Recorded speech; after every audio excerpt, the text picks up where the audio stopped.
Muliakan Allah Subhanahu wa ta'ala. Ala fil jasadi mudghah, ketahuilah di dalam jasadmu itu ada segumpal. Idza saluhat, kalau dia baik, saluhal jasadu kulluh, yang lain ikut menjadi baik. Wa idza fasadat, kalau dia rusak, fasadal jasadu kulluh, yang lain ikut menjadi rusak. Di mana dia? Ala wahyal qalb, dia adalah hati. Maka yang pertama kali menghitam itu apa kata Allah? Kalla bal rana, ada satu titik hitam. Ala qulubihim, ada satu titik hitam di dalam hati mereka. Ketika satu titik dibiarkan berubah menjadi dua titik, dua titik dibiarkan berubah menjadi tiga titik, 5 titik, 10, 100, 1000, maka dia pun menjadi hitam semuanya. Ketika hati sudah hitam, maka itulah azab di atas azab. Khatamallahu ala qulubihim. Setelah hati menghitam, terkunci, menular ke telinga. Wa ala sam'ihim. Setelah telinga, wa ala absarihim ghishawah. Padahal 3 itulah nanti yang akan ditanya di hadapan Allah. Inna sam'a wal basar wal fuad. Coba lihat, ketika akan ditanya, yang ditanya 3, tapi diawali dari telinga. Inna sam'a wal basar wal fuad, telinga, mata, hati. Tapi ketika terkunci, yang duluan dikunci hati. Khatamallahu ala qulubihim wa ala sam'ihim wa ala absarihim. Kalau hati sudah terkunci, telinga tersumbat, mata tertutup. Summum bukmun umyum. Summum bukmun umyum, peka, tuli, bisu, apapun tak lagi masuk ke telinga. Malam ini kita menyadarkan diri kita, terlebih lagi yang berceramah. Jangan kau hanya sampai menyampaikan ayat saja. Hai Abdul Samad, apakah kau yang bicara itu hatimu sudah hidup? Senantiasa merasakan diri, aku orang paling hina, aku orang paling kotor. Ditempelkan kening ke lantai di tempat yang diinjak tapak kaki, mengatakan bahwa aku bukan siapa-siapa. Malam ini Kepala Kanwil BPN Provinsi, Kabupaten, saya tak bisa membedakan mana yang kabupaten, mana yang kota, mana pegawai tinggi, mana pegawai rendah. Semuanya rata sama. Andai dibuat acaranya di kantor, mungkin saya segan, sungkan melihat dari seragamnya, bajunya. Tapi malam ini semuanya sama. Andai tak disebut tadi Pak Kepala Kantor, Pak Kanwil, saya pun tak tahu mana Pak Kanwil, mana tidak. Fotonya ganteng pula aslinya lagi daripada foto. Artinya apa? Bahwa kalau sudah masuk ke dalam masjid, ketika engkau merasa dirimu tinggi di atas, kau bukan apa-apa, karena yang paling tinggi di badanmu pun kau tempelkan. Tapi saat kau jatuh, rendah, down, stres, kau jangan merasa rendah, karena kau tegak berdiri di hadapan Allah. Kau angkat 2 tangan, Allahu Akbar. Di dalam diri ini disebut dia dengan qalb. Kenapa disebut qalb? Orang Arab menyebut qalb qallaba, karena sifatnya berbolak-balik. Pada saat selesai salat, astaghfirullahalazim, tidak ada yang paling bersih, dia bersih. Tapi pada saat petang sore hari, yusbihu mu'minan, paginya putih, bersih, tak bernoda. Wa yumsi kafiran, petangnya hitam. Makanya dari pagi dibersihkan. Salat subuh bersih, salat zuhur bersih, condong matahari salat asar bersih, tenggelam matahari salat maghrib bersih, sempurna gelap malam salat isya bersih, tengah malam bangun tahajud munajat, di tengah malam orang tertidur. Wa tusalli bil laili wan nasu niyam, engkau tegak di waktu malam, di saat orang semua sedang tenggelam dalam lelap tidur panjang. Tapi engkau menangis meratap mengenang dosa begitu banyak. Sab'atun yuzilluhumullah, di antara 7 yang mendapatkan naungan Allah. Yauma la zilla illa zilluh, hari itu tak ada naungan kecuali naungan Allah. Di antara yang mendapatkan naungan itu adalah rajulun zakarallah, orang yang berzikir, munajat, muhasabah diri di tengah malam, sunyi, sepi, fafadat ainahu, menetes air matanya. Berapa banyak sudah harta dititipkan Allah, berapa kupakai untuk zakat, wakaf, infak, sedekah, wasiat, hibah, ghanimah, harta rampasan perang di zaman Nabi. 7 harta yang akan menolong di hadapan Allah, 1 pun tak dipakai. Umur diberikan Allah 40, 60, 70. Berapa yang kupakai untuk menolong agama Allah? Berapa yang kupakai untuk mengingat Allah? Mata, tangan, telinga, kaki akan diminta tanggung jawab di hadapan Allah. Al-yawma nakhtimu ala afwahihim, mulut terkunci, wa tukallimuna aydihim, tangan akan bicara, wa tashhadu arjuluhum, kaki akan bersaksi di hadapan Allah. Siapa yang bisa menolong waktu itu? Kalau pernah tangan ini saat punya kekuasaan, 1 coretan tanda tangan bisa mempermudah urusan masjid. Sebutir kekuasaan yang dititipkan Allah bisa dipakai menolong agama Allah. Itulah yang akan menolong di hadapan Allah. Apa yang disampaikan malam ini, semua biaya pengurusan masjid 0. Itulah sesungguhnya yang akan menolong di hadapan Allah. Adapun harta yang disimpan, tabungan, deposito, tanah, rumah, kendaraan, semua akan tinggal menjadi harta warisan. Istri mengambil 1/4 kalau ada anak. Kalau tak ada anak, istri mengambil 1/8. 1 miliar 125 juta bulan untuk istri. Kalau dia tak tahu hukum gono gini. Kalau dia tahu gono gini, dia tuntut ke pengadilan, dipotong lagi menjadi 2. 500 untuk dia. Dari yang 500 dapat lagi dia 75. 575 bulan untuk dia. Sisanya 425 diambil anak laki-laki 2 kali bagian anak perempuan. Lalu yang kita bawa mati apa? Dulu dibangga-banggakan, dihormati, dimuliakan. Yang kami muliakan Al-Mukarram, Al-Ustad. Tapi pada saat tiba masanya, yang kita bawa tak lain tak bukan innallaha la yanzuru ila ajsamikum. Allah tak menengok badan, fisik, bentuk tubuh, baju. Ini sampulnya saja. Wala ila suwarikum, Allah tak menengok rupa, wajah. Walakin yanzuru ila qulub. Hati kamu yang bersih itulah yang kau bawa menghadap Allah Subhanahu wa taala. Yauma la yanfa'u malun, harta tak berguna, wala banun, anak tak bisa menolong. Harta tak berguna, anak tak mampu menolong. Illa man atallah, kecuali orang yang datang menghadap Allah biqalbin salim, dengan hati yang bersih, hati yang tulus, hati yang memercikkan cahaya iman, hati yang bersih dari hasad, busuk hati, sum'ah, riya, takabbur. Itulah yang menolong di hadapan Allah Subhanahu wa taala. Tulang, kulu, kulit, darah, lemak, sumsum akan menjadi santapan cacing tanah.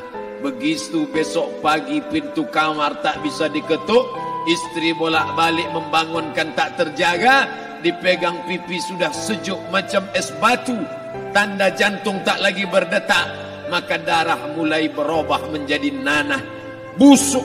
1, 2, 3 hari kalau tidak disuntik formalin, jasad paling busuk jasad manusia, karena semua dia makan herbivora, tanaman saja. Tapi kita ini omnivora, semua masuk. Maka begitu mati, paling bagus orang Islam paling cepat dikuburkan. Selesai acara pemakaman, habiskah masalah, muncul masalah baru.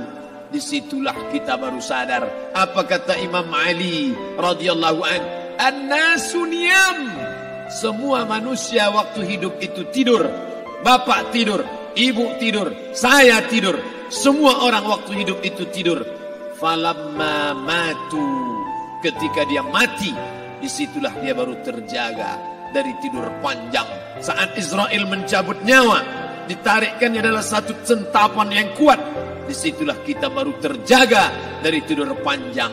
Betapa aku meninggalkan salat betapa aku tak berzakat, betapa dulu kekuasaan, aku lulus umur 30, pensiun 58, 28 tahun apapun tak pernah kubuat untuk agama. Sibuk membesarkan anak, sibuk mengurus warisan.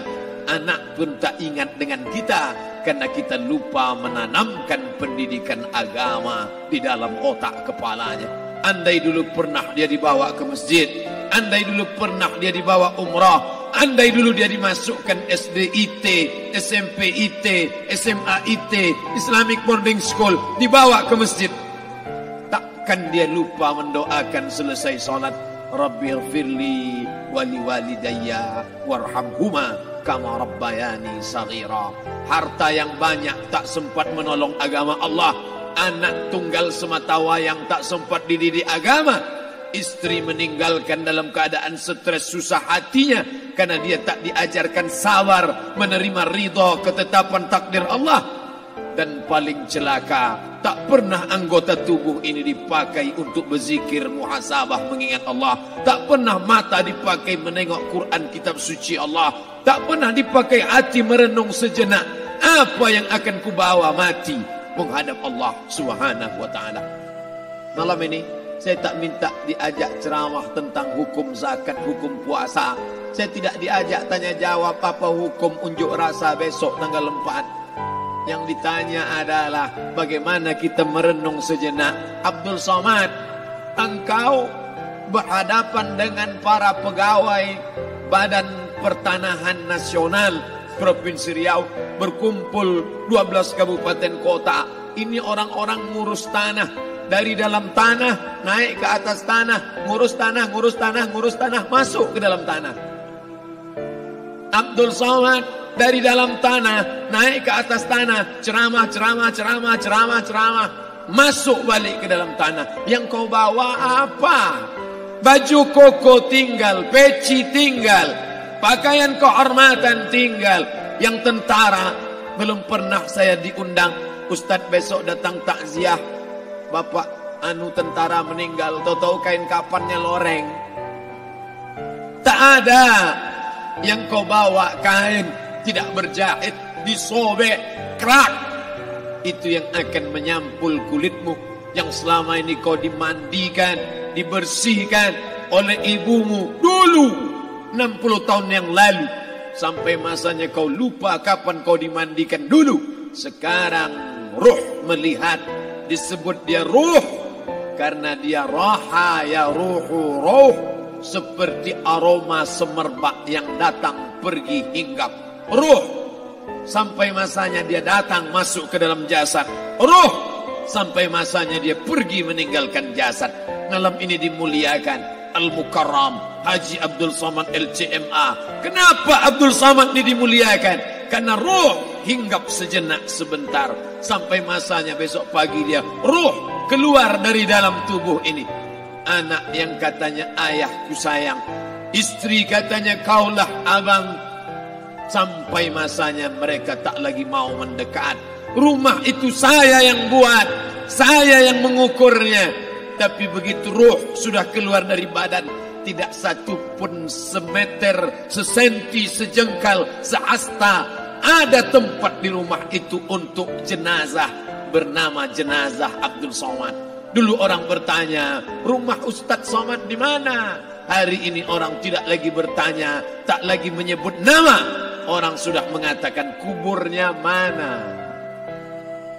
Dulu kalau dia masuk masjid, didatangi orang, disalami orang. Mahasiswa, anak-anak, remaja mencium tangannya sebagai tanda hormat. Tapi begitu diletakkan keranda, kita akan sholat jenazah nanti selepas sholat zuhur. Apa kata orang? Letakkan di tepi sana, letakkan di tepi sana. Tak satu pun mau mendekat, letakkan dia di sana.